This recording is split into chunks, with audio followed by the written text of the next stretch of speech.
Hi friends, SM diesel இந்த vehicle company பார்த்தீங்கன்னா customer வந்து பவர் ஸ்டேரிங் ஆல்ட்ரேஷன் பண்ண முடியுமான்னு கேட்டாது. பவர் ஸ்டேரிங் கிடையாது, மேனுவல் ஸ்டேரிங்கு.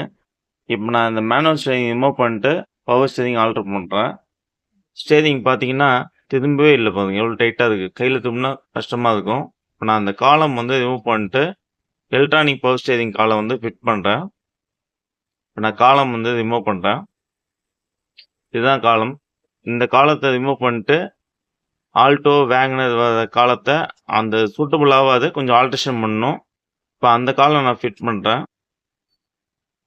இப்போ நான் பார்த்தீங்கன்னா இந்த காலம் ரிமூவ் பண்ணிட்டேன். இதுதான் எலக்ட்ரானிக் பவர் ஸ்டேரிங் காலம். இந்த காலத்தை ஃபிட் பண்ணுறேன். இப்போ நான் ஃபிட் பண்ணி காமிக்கிறேன். இப்போ காலம் ஃபிட் பண்ணியாச்சு. ஸ்டேரிங் பார்த்தீங்கன்னா ரைட்டு லெஃப்ட்னு கட் பண்ணுறேன். ஸ்டேரிங் நல்லா ஃப்ரீயாக இருக்குது. ஆயில் ஸ்டேரிங்கோட எலக்ட்ரானிக் ஸ்டேரிங் வந்து நல்லா ஃப்ரீயாக இருக்குது. வீடியோ பிடிச்சிருந்தா லைக் பண்ணுங்கள், ஷேர் பண்ணுங்கள், சப்ஸ்கிரைப் பண்ணுங்கள். Thank you friends.